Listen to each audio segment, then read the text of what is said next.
Alright, yun. So, good day everyone sa internal team ng BTP community. And sa lahat ng manonood nito, no, maybe I'll be posting this as well in my YouTube channel or Facebook. Depende no sa mood ko. Pero right now, ang focus kasi ng video na to is to discuss the potential effect of the rate cuts ng Federal Reserve or ng Central Bank ng US, no.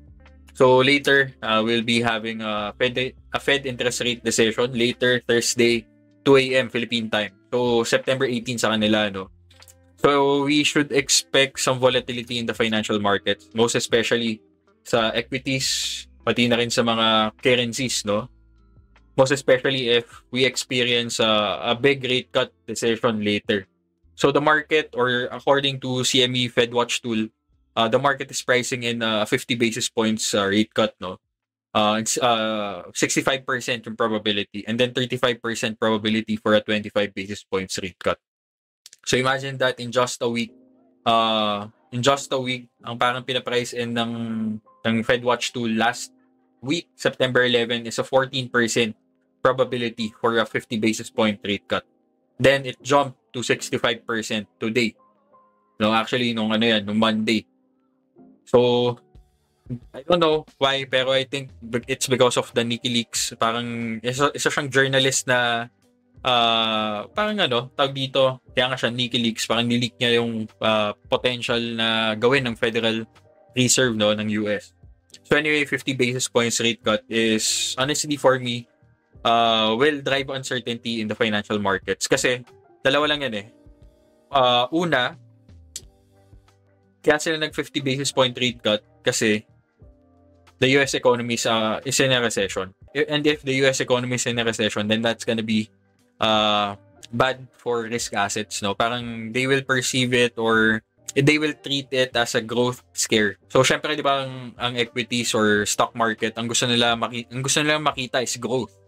Growth, di ba? Growth in earnings, growth in liquidity, etc. etc. Pero if yun nga, may growth and liquidity ka, pero ang lalabas is may nangyayari na palang growth problems, then the market will go risk off, or will transition to a risk off environment. So possibly, baka mangyari dyan, magkaroon tayo ng bull trap, diba? So that's the most possible scenario if they will price in that narrative, no? Which is the growth scare or recession. The US economy is already in a recession. The Fed is too late to cut interest rates. Pangalawa, maging problem dyan is the 50 basis point rate cut, or yung easing or transition to an easing cycle, will drive inflation again. Diba? It will drive inflation again. And if that happens, most possibly ang mangyari dyan, they will just hike rates again, or they will pause their interest rate cutting cycle. Kumbaga, mapipreempt lang din yung easing cycle natin na ina-anticipate, di ba? If we experience a surge in inflation again. Or, worst case scenario, mangyari dyan, stagflation. Kahit na nag-cut na ng interest rate yung Federal Reserve, mangyari dyan, may growth slowdown, at the same time, may rising inflation. That's the worst case scenario for equities, for risk assets. So right now, the S&P 500 is trying to break all-time highs. Actually, it broke all-time highs yesterday, attempted to break all-time highs, and then closed flat end of day. So based on technicals alone, we are still kind of bullish, diba? We have price above the 50, the 20-day, and 100-day moving average, all uptrending. Bulls are in control overall. Technicals alone. Pero syempre, di dapat natin baliwalain yung risk event na pwede potentially, since bazooka rate cut yung mangyari, the dollar will go down. And if the dollar goes down way below 100 and sharp decline yung mangyari in just a few days, pati yung US 10-year yields, then that's gonna be bad for the yen carry trade. Most likely, baka magkaroon ulit ng yen carry trade unwind. So ano ba yung yen carry trade unwind? So it's a type of trading strategy na ginagawa ng ibang investment institutions, or ibang financial institutions. They borrow money in Japan kasi low interest rate sa nila, 'di ba? Around 0%. Tapos they bring that borrowed money in the US market. It's either by buying bonds, buying TLT, yung mga, basta basically bonds, no? Or buy Mag 7 names tulad ng Meta, Amazon, Tesla, Nvidia.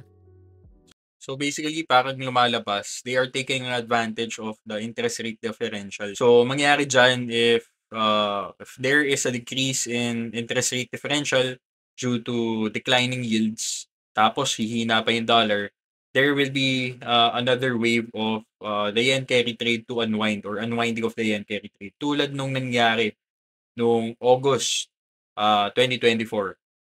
So kung babalikan natin yung August, first week of August, laki ng drop ng S&P 500. Basically, lahat ng risk assets nag-risk off, no? Big flush in just a few days. 4-day down move siya. Actually, 3-day down move.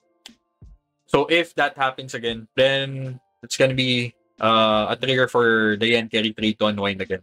So yun yung main risk, no? So actually, na-discuss ko na to kay Gerald. Actually, tinanong niya to kahapon.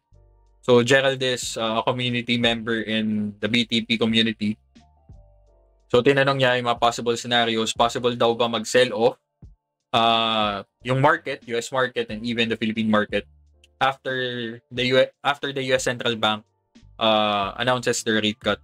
So sabi ko sa kanya, yun nga, since high probability 50 basis points rate cut, ayun nga, no, the market will actually ask two things. Too late na ba for them to cut rates? And based dun sa summary of economic projections na i-release nila around 2 a.m. as well, talaga bang papunta na tayo sa recession? If that happens and yung messaging nila is we're under recession, then most likely sell-off yung mangyari with equities. Pangalawa, tatanungin nila, will this rate cut cycle cause a second wave of inflation? Mala 1970s, 1980s. Kumbaga, ang guaranteed lang dyan is the market will treat it as an uncertainty event.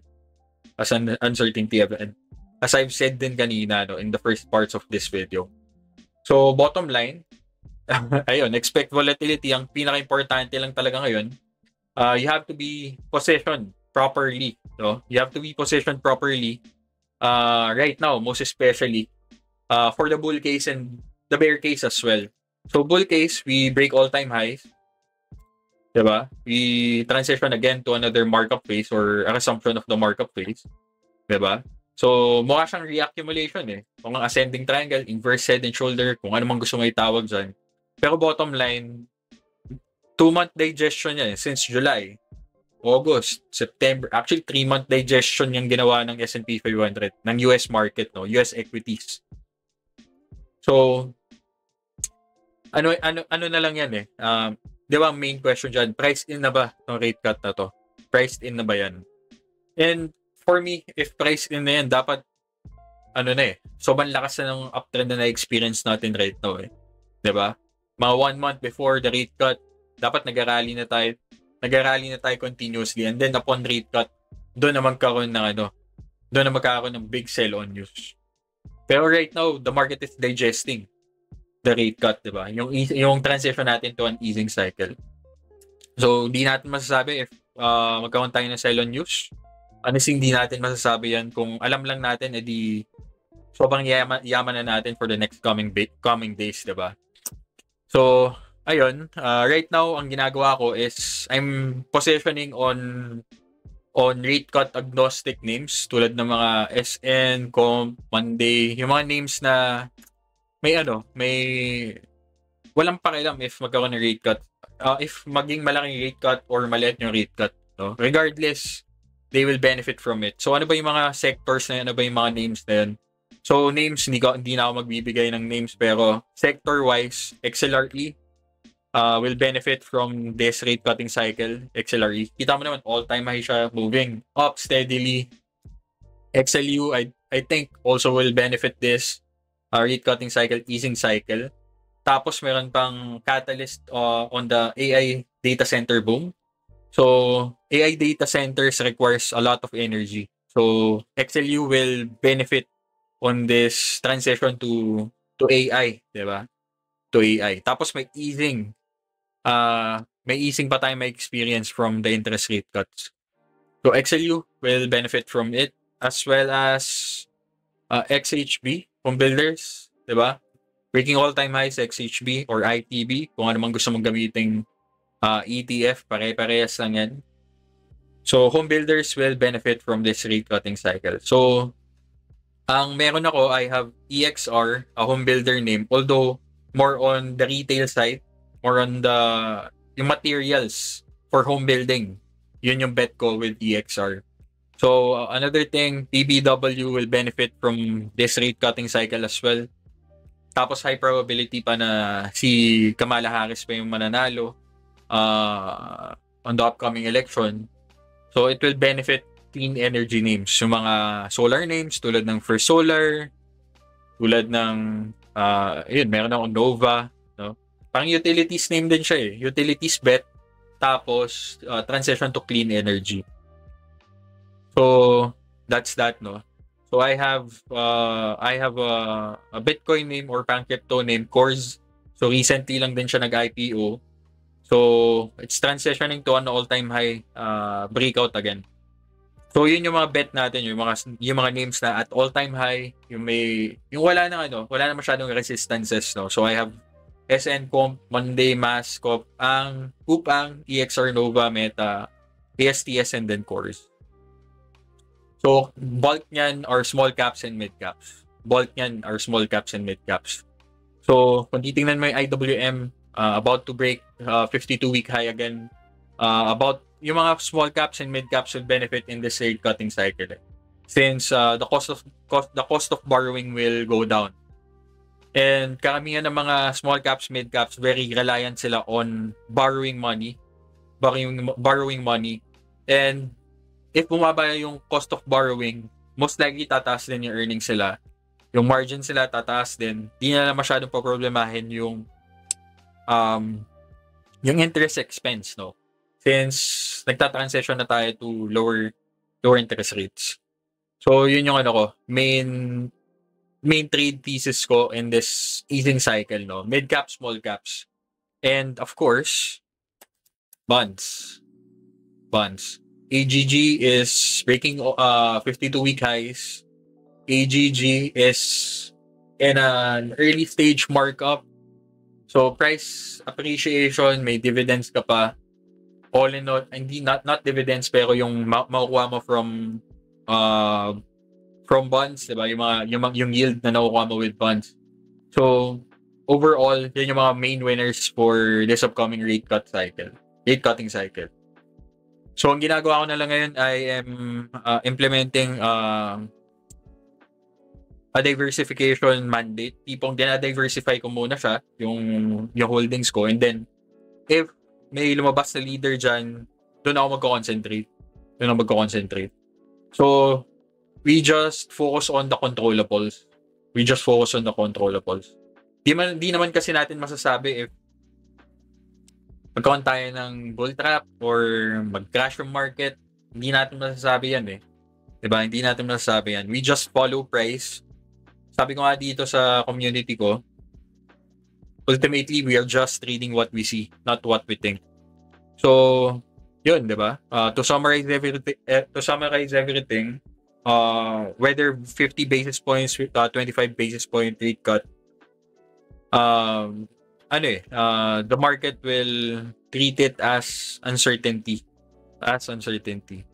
Pero overall, kung titignan natin yung data behind rate cutting cycles, pull up lang ako ng sana ba yung ginawa kong research.